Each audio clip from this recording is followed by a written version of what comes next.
नमस्कार, मैं हूं राज ठाकुर आपके साथ। बुलेटिन की शुरुआत करेंगे इस वक्त की बड़ी खबर के साथ जो किसान आंदोलन के साथ जुड़ी है। जी हां, ये खबर किसान आंदोलन से जुड़ी है और खबर यह कि नए कृषि कानून रद्द करने समेत किसान आंदोलन से जुड़े दूसरे मुद्दों पर सुप्रीम कोर्ट में करीब 2 घंटे सुनवाई हुई। सरकार के रवैये को लेकर कोर्ट ने कड़ी नाराजगी जताई। चीफ जस्टिस ने सरकार से कहा, कृषि कानूनों पर आपने रोक नहीं लगाई तो हम रोक लगा देंगे। इस मामले को आप सही तरीके से हैंडल नहीं कर पाए, हमें कुछ एक्शन लेना पड़ेगा। उम्मीद है कि आज शाम तक कोर्ट अंतरिम आदेश जारी कर देगा, क्योंकि चीफ जस्टिस ने कहा कि किसानों के प्रदर्शन से जुड़े मुद्दे और कृषि कानून लागू करने को लेकर अलग अलग हिस्सों में आदेश जारी करेंगे।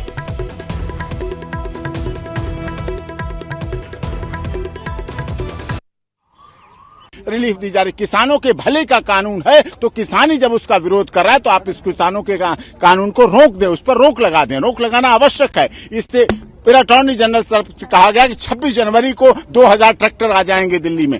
तो 26 जनवरी केवल एक सरकार की नहीं है कॉन्स्टिट्यूशनल डे। 26 जनवरी सबसे अधिक प्रसन्नता का दिन इस देश के किसानों का है, क्योंकि 26 जनवरी आने के लिए किसानों ने, स्वतंत्रता सेनानियों ने, हमारे देश के शहीदों ने बलिदान दिया, तब ये 26 जनवरी हम मना पा रहे हैं। 26 जनवरी हमारे लिए उतने सम्मान की बात है, किसानों के लिए उतने सम्मान की बात है, सरकार के लिए उतने सम्मान की बात है और सुप्रीम कोर्ट ऑफ इंडिया के लिए उतने सम्मान की बात है। और ज्वाइंट कमेटी को लेकर उन्होंने कहा है कि हम ज्वाइंट कमेटी का भी गठन करेंगे, जिससे ज्वाइंट कमेटी बने और वो किसानों के कुछ 400 संगठन है, 500 संगठन है, कितने संगठन है, अक्रॉस द इंडिया धरना प्रदर्शन चल रहे हैं। दिल्ली के बॉर्डर पर तो दिख रहे हैं कुछ, लेकिन पूरे देश में धरना प्रदर्शन चल रहे हैं। तो उन धरना प्रदर्शन को करते हुए, उन सब बातों को लेते हुए एक ज्वाइंट कमेटी बनाएंगे कि उसमें ज्वाइंट कमेटी में उनकी बात रखी जाए, उनको समझा जाए, उनकी बात हो, जिससे सारा कुछ समाधान निकाल सके। उन्होंने कहा, मैं चाहता हूं इस समस्या का समाधान हो। बहुत प्रसन्नता की बात थी कि honourable supreme court of India के चीफ जस्टिस ने कहा कि हम इस समस्या का समाधान शीघ्र जल्दी से जल्दी चाहते हैं। खेती कानूना ते अंदोलन नूं लैके सुप्रीम कोर्ट च अहम सुनवाई हो रही और एच.एस. फुलका होरी जिहड़े ने वो किसानां वालों पेश होए। किस तरीके दे नाल इस सुनवाई नूं लैके किसान जथेबंदियां सोच रही ने, वकील सोच रहे ने। एच.एस. फुलका होरां दे नाल गलबात करते हैं। फुलका साहब, कमेटी बनाने नूं कह दिता गया कि कमेटी जिहड़ी आ ओह बनाई जा सकती है। कह दिता गया कि सही तरीके दे नाल समझाया नहीं गया। बकायदा तौर पर किस तरीके नाल अज दी सुनवाई नूं तुसीं देखदे हो? देखो, पहली गल तां अजे कोई ऑर्डर नहीं आया। ऑर्डर जो आना वो शाम नूं आना। 1.5 घंटा तकरीबन उत्थे बहस चली है और 1.5 घंटे की बहस विच जो मेन जो सरकार दा सी, हरियाणा सरकार भी चाह रही सी ते जो सेंटर सरकार भी चाहती सी कि जी इन्हां नूं इत्थों उठा दो, इन्हां नूं पासे कर दो। इनू जो कोर्ट ने कहा कि असीं स्टे कर लगे हैं, तो सरकार ने कहा कि जे तुसीं ये स्टे करनी है तो पहले इन्हां नूं कहो उठण, तो असीं नहीं मन्ने। दुष्यंत दवे साडे नाल भी पेर हो रहे थे, वो कहते बिल्कुल नहीं। वो चीफ जस्टिस खुद ही कहता कि असीं ऐसी कोई कंडीशन नहीं लगाते, उठण की कोई कंडीशन नहीं लगाते। भी ये भी असीं इन्हां तों ये पुछ लैंदे आ भी जेकर कोई तुहानूं होर जगह दित्ती जावे तो असीं क्या रामलीला ग्राउंड दे दिओ। असीं आई रामलीला ग्राउंड रहे सी, पुलिस ने रोकिया, अस तां रोके नहीं, तो पुलिस तो रामलीला ग्राउंड दे दो, रामलीला ग्राउंड जा जाएंगे। उस दे विच इन्हां ने फिर अटॉर्नी जनरल ने फिर गवर्नमेंट ने बड़ा जोर लाया। चीफ जस्टिस ने कहा भी असीं कुछ नहीं कह रहे अजे। फिर उन्होंने कहा जी 26 जनवरी वाले स्टे लगाओ, 26 जनवरी ये नहीं कर सकते। उन्हें कहा एप्लीकेशन फाइल करो, कुछ नहीं कह, असीं कुछ नहीं कहना अज दे दिन। तो जदों ये होया सारा, तो फिर चीफ जस्टिस ने कहा कि जिहड़े औरतां ते बुढ़े ने, बुढ़े लोग ते औरतां, भी इन्हां नूं तुसीं वापस भेज दिओ कि देखो कई डेथ हो रही तो ये ठीक नहीं। तो उदों फिर मैं कहा जी मेरे अपने पिंडों 40 ट्रालियां आईयां बैठियां उत्थे बैठे आ, भी असीं कोशिश कर रहे हैं बजुर्गों नूं, पर बजुर्ग अपने आप बैठे आ। होल्ड करन नूं कहा जा रहा है, हुण होल्ड करन नूं लैके किस तरीके दे नाल जिहड़ी मेन क्रक्स मैं तुहानूं जिहड़ा दसदा असली जिहड़ियां चीज़ां ने, सरकार दी अज कोशिश सीगी कि इत्थे इन्हां नूं सुप्रीम कोर्ट जे और स्टे कर रही है, सुप्रीम कोर्ट के स्टे कर रहे हैं। 3-4 चीज़ां सरकार की कोशिश सी अज, जो 3 फेल होईयां। हीयरिंग दे विच ऑर्डर च की आउंदा ओह तुहानूं शाम नूं पता चलो। पहली गल सरकार की कोशिश सी कि जे तुसीं स्टे कर रहे हो तो प्रोटेस्ट उठ जाए। और सुप्रीम कोर्ट ने कहा कि बिल्कुल, असीं कहा नहीं बिल्कुल नहीं उठांगे। सुप्रीम कोर्ट ने कहा कि नहीं ये नहीं उठेगा।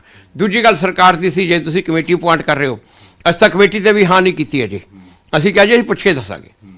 ਸਾਨੂੰ ਕੱਲ੍ਹ ਤੱਕ ਦਾ ਟਾਈਮ ਦੇ ਦਿਓ ਵੀ ਕਮੇਟੀ ਨੂੰ ਅਸੀਂ ਮੰਨਦੇ ਹਾਂ ਜਾਂ ਨਹੀਂ ਮੰਨਦੇ, ਅਸੀਂ ਪੁੱਛ ਕੇ ਦੱਸਾਂਗੇ।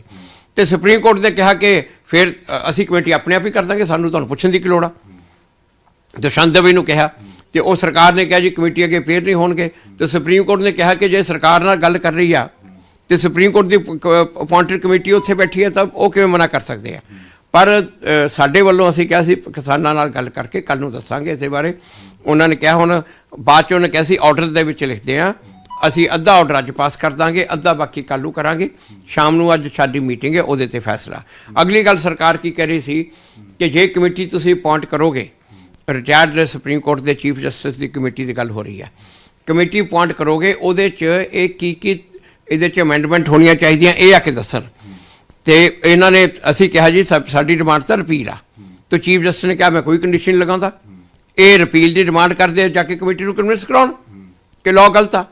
ਚੀਫ ਜਸਟਿਸ ਨੇ ਪਹਿਲੇ ਸ਼ੁਰੂ 'ਚ ਇਹ ਵੀ ਸਰਕਾਰ ਨੂੰ ਕਿਹਾ, ਕੇਂਦਰ ਸਰਕਾਰ ਨੂੰ ਝਾੜ ਪਈ ਆ, ਜੇ ਸਟਾਰਟਿੰਗ 'ਚ ਹੀ ਝਾੜ ਪਈ ਗਈ, ਤੁਸੀਂ ਕਿਉਂ ਨਹੀਂ ਮਸਲੇ ਦਾ ਹੱਲ ਕੱਢ ਪਾ ਰਹੇ? ਤੁਸੀਂ ਮਸਲੇ ਦਾ ਹੱਲ ਕੱਢਣਾ ਚਾਹੁੰਦੇ ਹੋ ਜਾਂ ਸਮੱਸਿਆ ਪੈਦਾ ਕਰਨਾ ਚਾਹ ਰਹੇ ਹੋ? ਦੋ ਚੀਜ਼ਾਂ ਤੇ ਕੇਂਦਰ ਸਰਕਾਰ ਨੂੰ ਝਾੜ ਪਈ। ਪਹਿਲੀ ਗੱਲ ਤਾਂ ਤੁਸੀਂ ਮਸਲੇ ਦਾ ਹੱਲ ਨਹੀਂ ਕਰ ਰਹੇ, ਦੂਜੀ ਗੱਲ ਕਾਨੂੰਨ ਬਣਾਉਣ ਤੋਂ ਪਹਿਲਾਂ ਤੁਸੀਂ ਕੀ ਪ੍ਰਕਿਰਿਆ ਕੀਤੀ। ਤੁਸੀਂ ਜਥੇਬੰਦੀਆਂ ਨੂੰ ਕਿਉਂ ਨਹੀਂ ਪੁੱਛਿਆ? ਤੁਸੀਂ ਕਿਸਾਨਾਂ ਨੂੰ ਨਾਲ ਕਿਉਂ ਨਹੀਂ ਲਿਆ? ਇਹ ਬਕਾਇਦਾ ਤੌਰ ਤੇ ਸੁਪਰੀਮ ਕੋਰਟ ਦੇ ਅੰਦਰ ਕੀ ਕੁਝ ਹੋਇਆ, ਤਫਸੀਲ ਨਾਲ ਜਾਣਕਾਰੀ ਐਚਐਸ ਫੂਲਕਾ ਹੋਰਾਂ ਨੇ ਦਿੱਤੀ, ਜੋ ਕਿਸਾਨ ਜਥੇਬੰਦੀਆਂ ਦੇ ਵਕੀਲ ਨੇ। ਕਿਸ ਤਰੀਕੇ ਦੇ ਨਾਲ ਸਰਕਾਰ ਦਾ ਕੀ ਕੁਝ ਤਰਕ ਸੀਗਾ ਔਰ ਐਚਐਸ ਫੂਲਕਾ ਹੋਰਾਂ ਦਾ ਕੀ ਤਰਕ ਸੀਗਾ, ਔਰ ਹੁਣ ਕਮੇਟੀ ਬਣਾਉਣ ਨੂੰ ਲੈ ਕੇ ਸੁਪਰੀਮ ਕੋਰਟ ਵੱਲੋਂ ਕਿਹਾ ਜਾ ਰਿਹਾ ਹੈ ਔਰ ਨਾਲ ਹੀ ਨਾਲ ਹੋਲਡ ਕਰਨ ਦੀ ਗੱਲ ਕੀਤੀ ਜਾ ਰਹੀ ਹੈ, ਔਰ ਹੁਣ ਇੰਤਜ਼ਾਰ ਹੈ ਕਿ ਅੱਗੇ ਕੀ ਕੁਝ ਜਿਹੜਾ ਵਾ ਉਹ ਰਹਿਣ ਵਾਲਾ ਵਾ।